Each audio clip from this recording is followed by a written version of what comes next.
Hello tout le monde, j'espère que vous allez bien. Bienvenue dans ce numéro spécial fête. Joyeux Noël, Brenda. Joyeux Noël, Cricket. La fin d'année rime avec repas de famille et remarques désobligeantes sur l'assiette ou le poids et très souvent avec les bonnes résolutions que l'on ne suit jamais. Aujourd'hui, on s'attaque à ces questions de résolution. Qu'est-ce que ça vaut? Pourquoi on ne les tient pas? Et du coup, qu'est-ce qu'il y a de mieux à faire? On parlera également des régimes et pourquoi il est préférable de les oublier. Janvier, c'est souvent l'occasion de se mettre au sport. Vous m'avez posé plein de questions sur ce sujet et notamment, puis-je faire du sport si je suis en situation d'obésité? Pour répondre à ces questions, je serai accompagné de Julia Filastre qui est enseignante en activité physique adaptée. Et enfin, je recevrai Alizé Poilpré qui est psychologue et qui vous aidera à appréhender les repas de famille et surtout les remarques sur le poids et l'assiette. Riche programme, donc prends un thé, ton plaid et profite, c'est parti.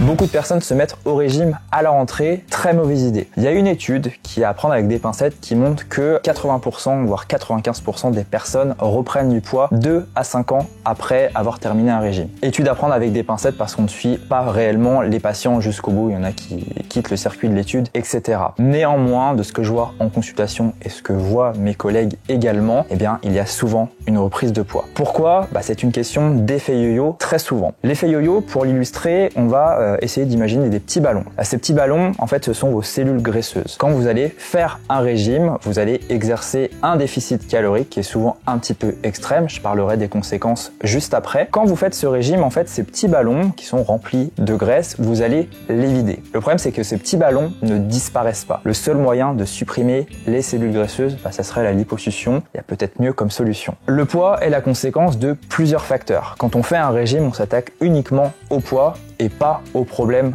de fond. Le résultat, souvent, c'est qu'on arrête tous ces efforts, on n'a pas résolu ces problèmes de crise d'hyperphagie ou de simples compulsions et on va reprendre du poids. Toutes les carences et la frustration, surtout, vont faire qu'on va manger d'autant plus. Quand on perd beaucoup de poids, il y a un effet sur les hormones, j'y reviendrai juste après. Ces régimes ont tendance à augmenter la faim. Il y a également les craquages qui vont être de plus en plus nombreux et intenses. Résultat, les petits ballons, vous les regonflez et quand ils sont pleins, vous en créez d'autres. Et c'est pour ça qu'on prend de plus en plus de poids. Effectivement, comme je disais juste avant, les régimes ont des conséquences sur les hormones. Première conséquence sur les hormones, le cortisol, l'hormone du stress. Plus vous allez vous mettre en régime, plus ça stresse le corps d'une. Et ça vous stresse également, vous aussi, à cause de toute la frustration. Le risque d'une augmentation de cortisol, c'est une hyperinsulinémie, une hyperglycémie qui va vous donner potentiellement des envies de sucre, dérégler le métabolisme des glucides et favoriser le stockage du gras au niveau de la ceinture abdominale. Le cortisol joue également un rôle dans la rétention d'eau, ce qui peut provoquer une prise de poids plutôt hydrique. Quand vous perdez du poids, donc surtout de la graisse, il y a une incidence sur la leptine qui est une des hormones de faim et de satiété avec la gréline. Quand vous allez perdre de la graisse, il va y avoir une diminution de la synthèse de leptine, ce qui va indiquer à votre cerveau que vous êtes affamé. Là, c'est le risque d'avoir des fringales. Enfin, le déficit calorique et le régime plutôt extrême va avoir une incidence sur la gréline qui va augmenter naturellement l'appétit. Ne parlons même pas des hormones thyroïdiennes. Il faut savoir que la thyroïde, c'est un peu le chef d'orchestre de tout l'organisme et quand l'activité diminue, c'est un peu l'hypothyroïdie et tout ralentit, y compris la perte de poids, ce qui favorise aussi le stockage. L'incidence des régimes, là, c'est souvent qu'on va avoir une carence de glucides et de micronutriments comme l'iode, etc., qui vont faire que cette thyroïde diminue son activité et donc la synthèse d'hormones thyroïdiennes. Enfin, la restriction calorique diminue la libération de CCK et de peptides Y.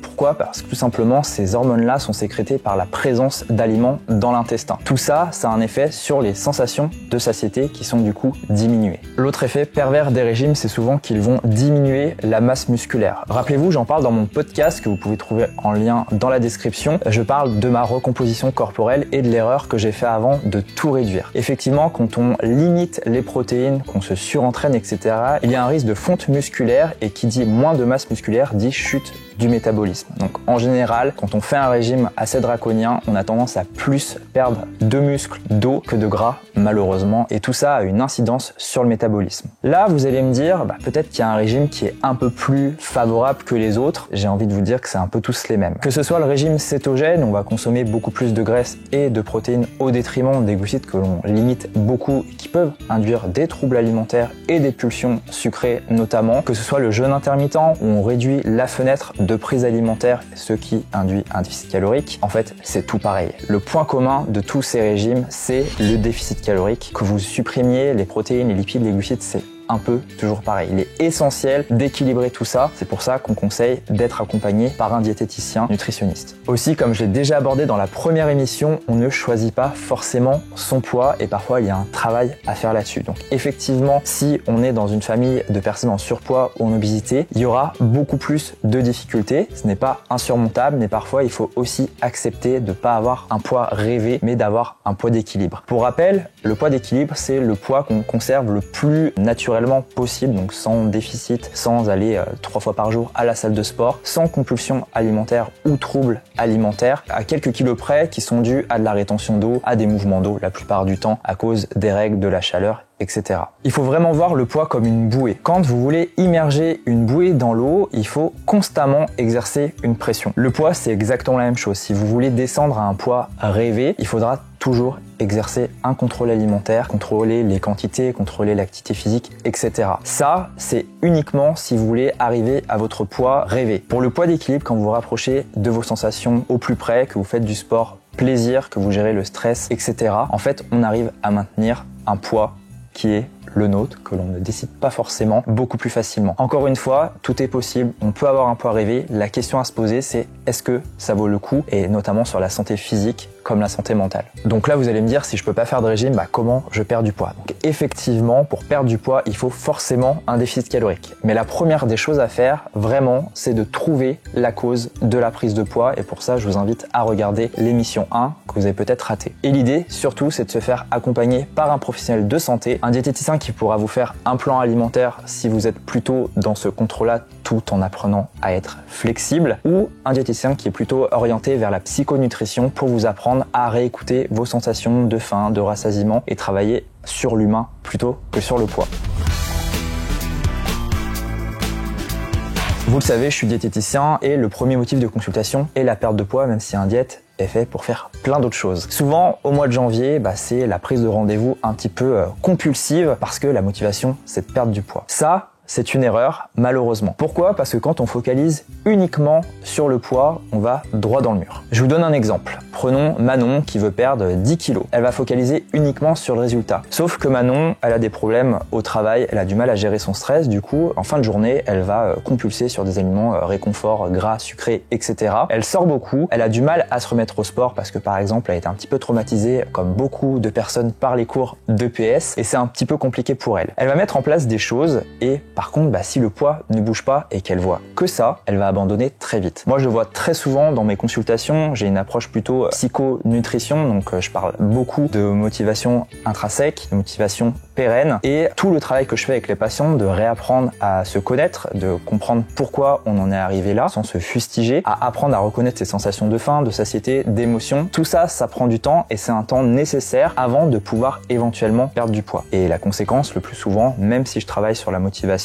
etc., et que je dis aux patients que ça va venir, les patients, des fois, je les revois plus parce que ça ne va pas assez vite en termes de kilos. C'est pourquoi il est indispensable déjà de voir autre chose que le poids. Le poids, c'est une motivation qu'on dit secondaire. Effectivement, du coup, si on reprend 500 grammes, 200 grammes, on abandonne et on abandonne pendant 6 mois. C'est foutu, j'y arriverai jamais, etc. À l'inverse, on a des motivations qui sont dites primaires et qui sont pérennes. Je vous donne un exemple avec l'éducation et la famille, par exemple. Peut-être que vous avez un ado qui vous a dit ta gueule, je vais t'arracher les yeux, tête du cul. Là, quand ça arrive, vous n'abandonnez pas son éducation pendant 6 mois par peur que ça devienne un délinquant, etc. Là, c'est parce que c'est une motivation qui vous tient vraiment à cœur. Là, le but, en fait, quand on démarre une prise en charge avec un diète, on n'est pas tous à le faire, mais de plus en plus, et c'est ça qui est super positif. L'idée, c'est vraiment de trouver ces sources de motivation primaire, et là, dans ce sens-là, le poids, c'est la cerise sur le gâteau. Pour ça, il est indispensable de se poser une question, c'est qu'est-ce qui est important pour vous dans le fait de prendre soin de votre assiette et de votre corps? Là, la réponse qui vous vient forcément tout de suite, c'est je perds du poids. Mauvaise réponse, celle-ci, on l'oublie. L'idée, ça va être vraiment de vous poser cette question plusieurs fois. Alors, on peut répondre perdre du poids, on va ajouter juste une question derrière, c'est pourquoi perdre du poids? Et là, on va avoir plein de choses qui vont ressortir. Je vais avoir moins mal aux articulations, donc là, on est plutôt sur de la santé physique, articulaire. Ça peut être aussi dans la sphère psycho-émotionnelle familiale. Alors, je veux perdre du poids, certes, mais j'ai pris du poids parce que j'ai des crises d'hyperphagie. Là, si on fait intervenir la famille, on peut aussi trouver la motivation dans notre enfant. Voilà, je viens vous voir parce que je veux pas transmettre mes TCA à mon enfant. Effectivement, le travail va se porter sur cette thématique-là, et la personne, finalement, elle aura plus de crise d'hyperphagie et elle va perdre du poids. L'idée, c'est vraiment de travailler là-dessus, c'est de trouver votre pourquoi. Et là, ce qui va se passer, c'est que si on a la santé physique, la santé mentale, comme voilà, je veux mieux dormir, mieux digérer, je veux être plus en forme pour mon travail. Le travail peut être une valeur motrice aussi. Voilà, à chaque fois que je mange le midi, je mange beaucoup trop, du coup j'ai des coups de barre, j'arrive pas à me concentrer. La carrière peut en prendre un coup à long terme. Donc l'idée, c'est vraiment de mettre en place des actions vers ces valeurs de santé articulaire. Le mouvement est ultra important, on le verra un petit peu plus tard. Je vais m'imposer au début, oui, d'aller marcher tous les jours ou quelques fois dans la semaine au soleil pour prendre l'air pour ma santé mentale. Je vais faire attention à cuisiner à l'avance. Et en fait, avec toutes ces actions, le poids, il finit par décoller. Le problème, encore une fois, c'est que si on focalise sur le poids, on ne verra pas tout ça. Quand une personne focalise sur « oh là là, j'ai pris 500 grammes », elle voit pas qu'elle dort mieux, elle voit pas qu'elle a réorganisé son temps et en fait, elle se félicite pas. Alors qu'il y a tellement de choses à féliciter sur l'organisation, sur le travail, etc., etc. Donc vraiment, j'insiste, l'idée, c'est pas focaliser sur tel poids, voilà, d'ici 6 mois, je vais faire 10 kilos en moins. Personne peut le savoir, même pas votre diététicien, on ne peut pas calculer un poids rêvé. Malheureusement, cette formule qui date des années 30, là, elle ne vaut rien. Mais l'idée, c'est vraiment de connaître votre pourquoi, c'est qu'est-ce qui va faire que je vais tenir sur le long terme. À l'époque, quand je prenais des bonnes résolutions, il y avait tout le temps, mise au sport, aller courir, etc. Vous m'avez beaucoup posé la question, est-ce que je peux me mettre au sport si je suis en surpoids, en obésité? Et aujourd'hui, c'est Julia Filastre, qui est enseignante en activité physique adaptée, qui va répondre à votre question. C'est parti. J'ai retrouvé Julia qui va nous parler d'activité physique adaptée aux personnes surtout en surpoids et en obésité. Bonjour Julia.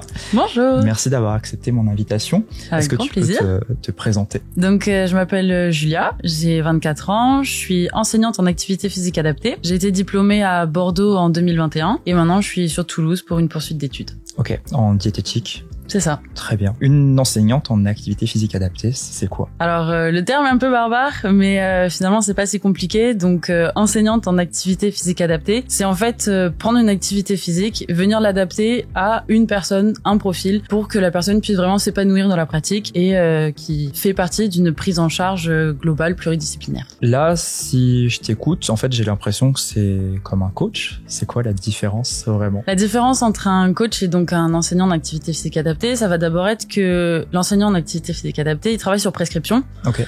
Donc, on va d'abord chez le médecin, vérifier qu'il n'y a pas de non-contre-indication, qu'il n'y a pas de problème. Il nous fait ensuite une prescription. On va venir prendre en charge la personne. Et comme dit, c'est dans une prise en charge pluridisciplinaire. Donc, de manière générale, on va travailler avec des kinés, des psychologues, des diététiciens. C'est vraiment beaucoup plus global. Moi, je suis pas coach, donc je veux pas dire des bêtises, mais il me semble qu'un coach, on n'a pas besoin d'une prescription et qu'en fait, on va pas travailler sur les mêmes axes. Notre fil rouge, ça va bien évidemment être un objectif de santé, mais plutôt un coach de performance physique, alors que nous, on va vraiment être sur le bien-être et l'accompagnement. Moi, je pense surtout aux dérives. Alors moi, je suis diététicien et je vois tous les comptes Instagram qui fleurissent sur les coachs en nutrition, etc. Comment on fait pour trouver un vrai enseignant? Comment ne pas se faire avoir avec tout ce qu'on trouve sur Internet? Alors effectivement, moi aussi, je vois beaucoup, je signale beaucoup.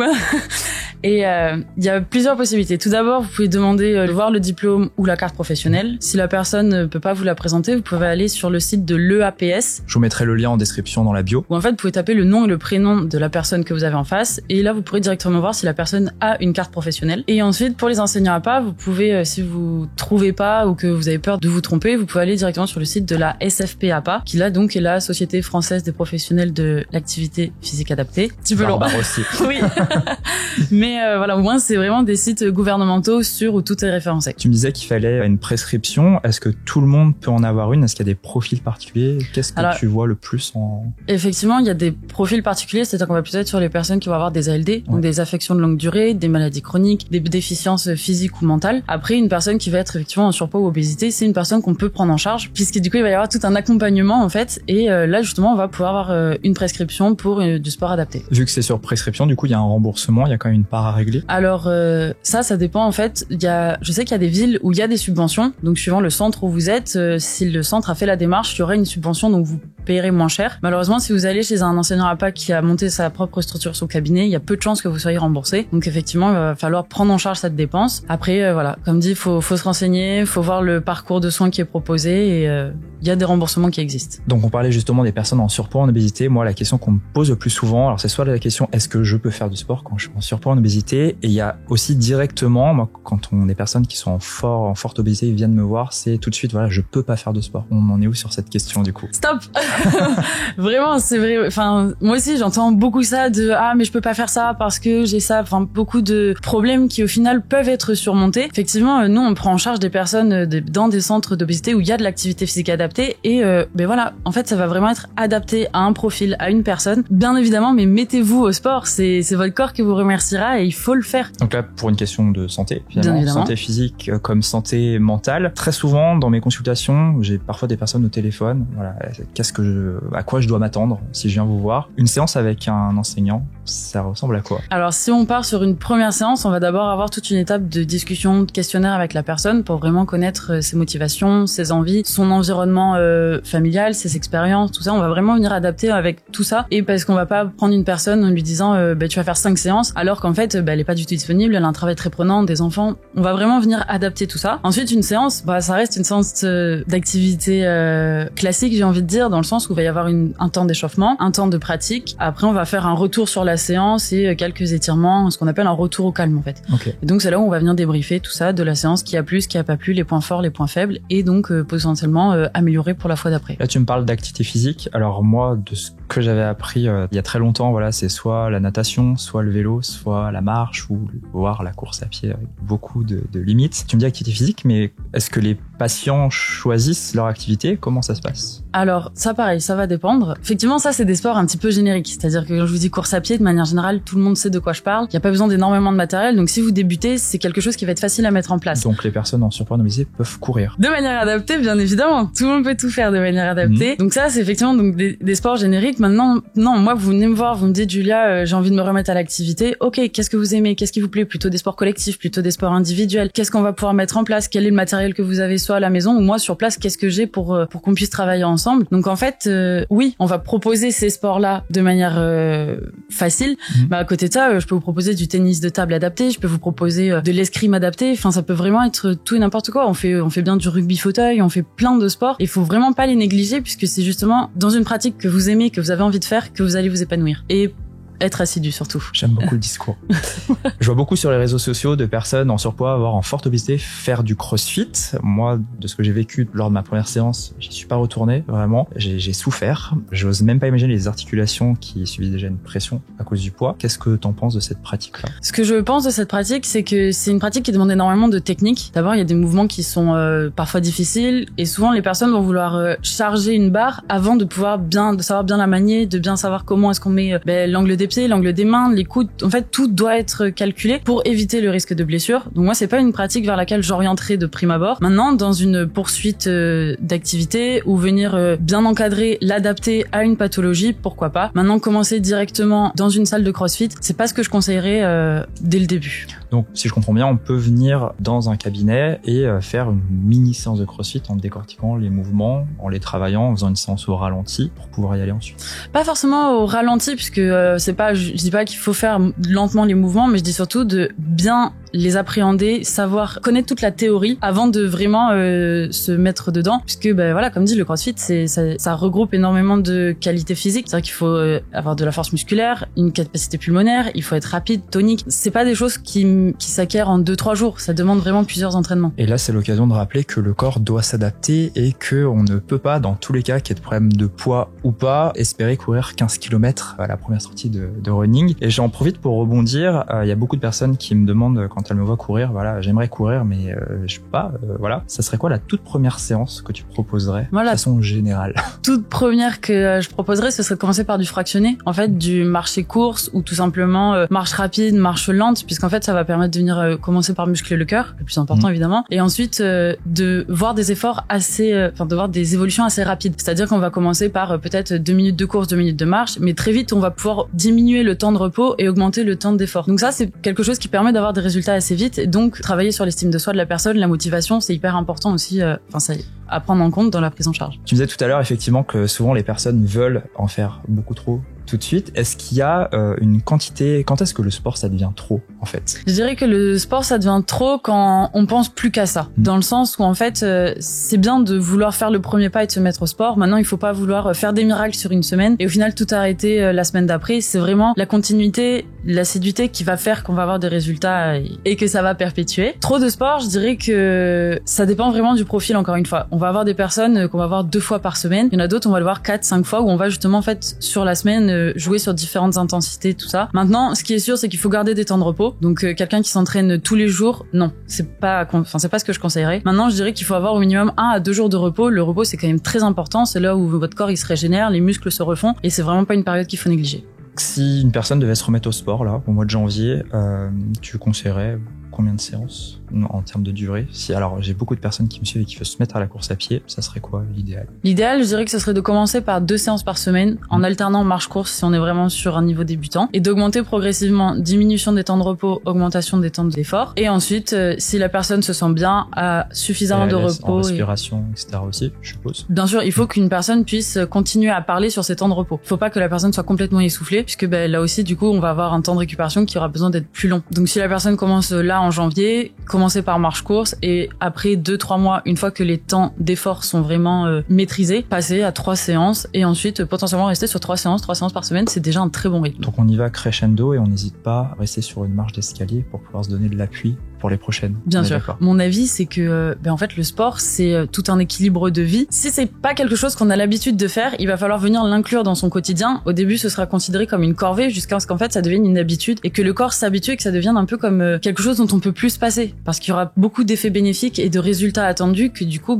c'est là où en fait la pratique elle devient excellente puisqu'en fait on prend mais c'est juste du plaisir et du kiff. On essaye toujours de se pousser, d'aller de repousser ses limites, bien évidemment sans excès, mais c'est là où en fait ça devient bon. C'est ça qui est positif pour la santé physique et la santé mentale. Bien évidemment. Alors justement, je trouve ça super intéressant. Moi, quand j'ai demandé aux personnes quelles questions elles aimeraient te poser, on m'a beaucoup posé la question, quel résultat je peux espérer sur ma perte de poids, sur les kilos, au bout de combien de temps je vais perdre tant de grammes. Les gens connaissent ma réponse, c'est-à-dire qu'on fait pas du sport pour perdre du poids. Alors ça aide, mais c'est pas le but premier. Quels sont les résultats à espérer en premier hors poids? On a l'estime de soi.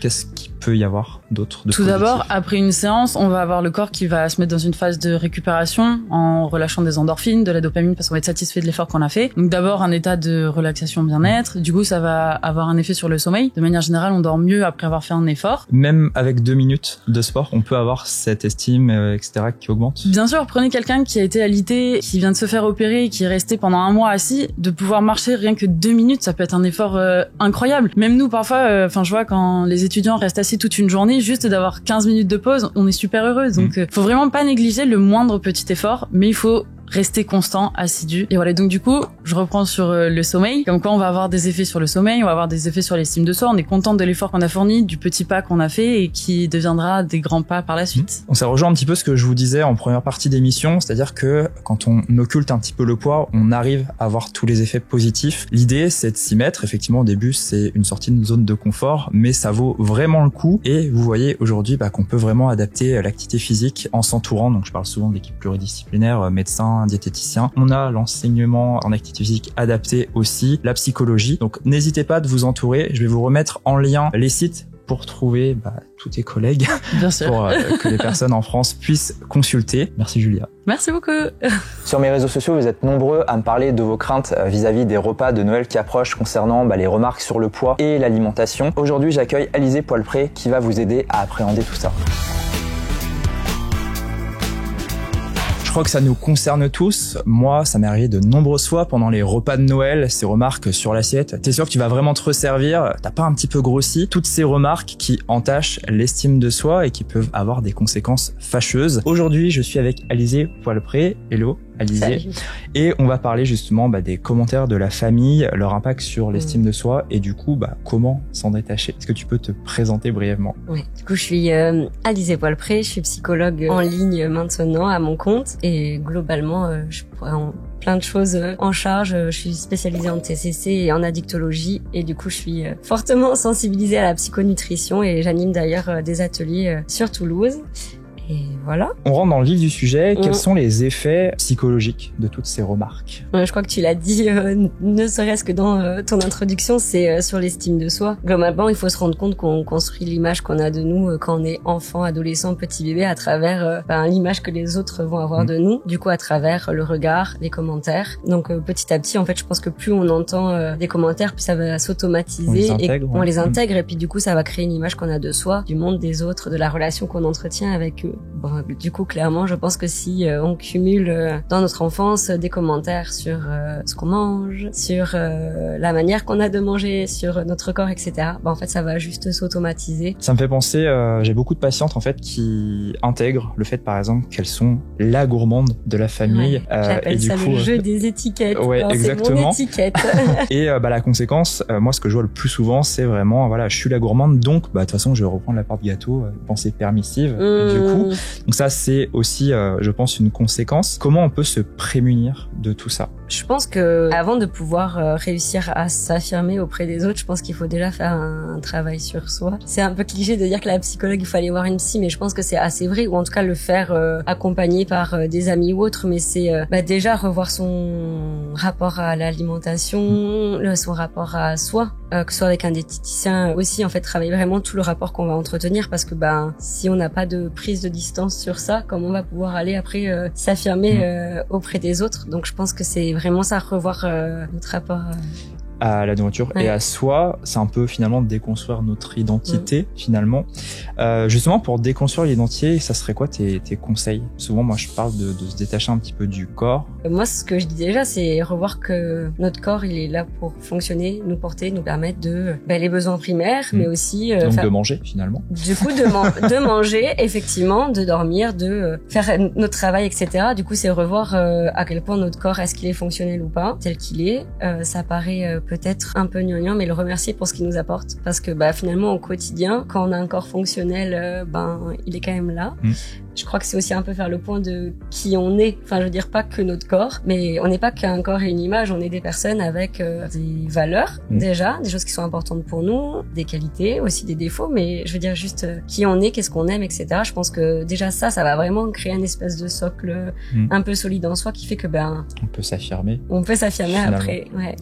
Tout à l'heure, tu me parlais d'affirmation de soi. Il fallait d'abord se connaître, augmenter l'estime de soi pour pouvoir s'affirmer. Est-ce que tu aurais des conseils pour pouvoir contrer toutes les remarques qu'on peut recevoir sans abîmer la relation avec la famille ou mettre une mauvaise ambiance au repas de famille, justement? Compliqué, hein. Alors clairement, je mets une petite parenthèse avant de commencer. Ça va être très facile ce que je vais dire. Bien évidemment, ça se travaille. Je pense que ça prend des étapes. Mais déjà, il y a des techniques de communication qui existent. On va pouvoir aller s'affirmer. Pour moi, l'affirmation de soi, c'est vraiment comment je peux exprimer ce que je pense et ce que je ressens, tout en respectant l'autre. Et du coup, ça va être déjà de pouvoir formuler. Ça peut être de formuler ce qu'on ressent face aux commentaires. J'ai pas l'exemple qui me vient, c'est si je reçois un commentaire à table de ce que je mange ou pas. Ça peut être quelque chose comme je comprends que tu fais pas forcément ça pour me blesser, mais moi quand tu exprimes ça, ça me fait culpabiliser ou ça me rend triste ou je me sens pas soutenue dans ma démarche, parce que des fois on peut parler des démarches qu'on peut faire vis-à-vis de la prise en charge alimentaire, etc. Je pense que ça peut être des phrases comme ça. Après, je pense qu'on pourrait avoir des vrais tips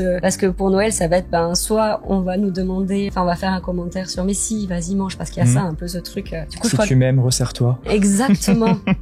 Du coup, je pense qu'il y a vraiment, moi ce qui m'était venu, c'est vraiment c'était délicieux. En plus, merci d'avoir préparé ça pour nous. Je pense qu'il faut vraiment valoriser l'autre dans ce qu'il a fait. Mais par exemple, pour ma part, j'ai plus faim. Et si la personne elle insiste, c'est de dire, moi j'appelle ça la technique du disquerie, c'est-à-dire je répète ma phrase. Comme je t'ai dit, je n'ai plus faim. Et c'est de décaler, en fait, c'est de faire une proposition un peu à l'autre qui se sente pas mis de côté. Finalement, on négocie, on peut négocier en proposant de mettre le reste du plat en tupperware plus tard. Exactement. Ça fait plaisir. J'ai mon plat, t'es contente, je le prends, mais je le mange plus tard quand j'ai envie. Et puis là, en fait, on honore la famille et nos propres besoins. Et là, l'estime de soi, elle augmente. C'est exactement le mot auquel je pensais. C'est pour honorer ton plat, laisse-moi le manger quand je veux. En fait, c'est un peu ça. Donc ça, c'est un super conseil. Qu'est-ce qu'on fait quand, tout à l'heure, je réagis à ce que tu disais tout à l'heure, on a tous dans la famille, c'est l'oncle un peu relou, etc., qui n'arrivera jamais à nous soutenir, que ce soit dans les pertes de poids, dans des sujets politiques, etc.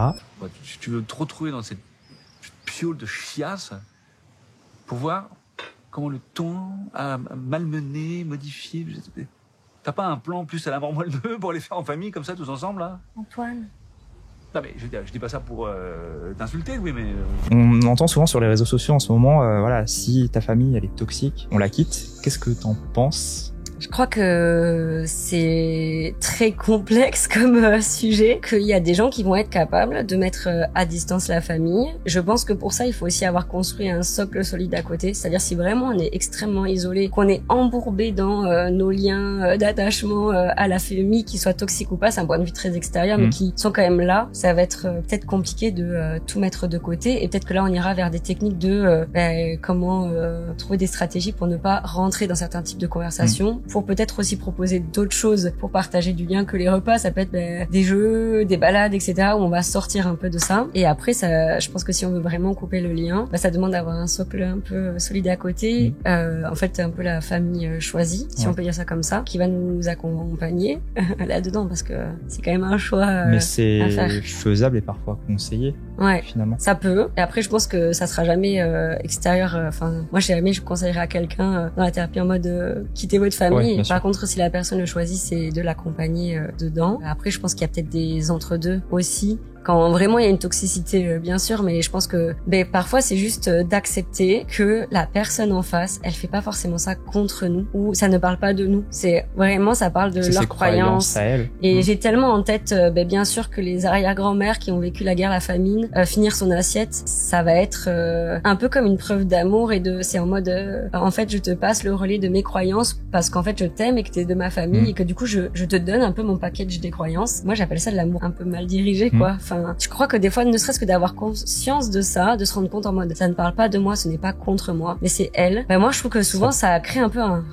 Et du coup, c'est un peu comme si ça pouvait un peu glisser, de sorte, prise de distance nécessaire pour aller mieux. Tu me parlais de disque rayé. Moi, j'ai une méthode que j'explique un petit peu aux patients, c'est celle du miroir. Tu vas me dire ce que t'en penses. Je pense notamment, alors on va prendre un autre exemple que les fêtes de Noël. Ces personnes qui viennent nous embêter pendant la pause déjeuner, type, non mais t'es sûr que tu vas manger des pâtes, ça fait grossir. T'as oublié ce que je t'ai dit? J'ai des hanches et j'en suis fier.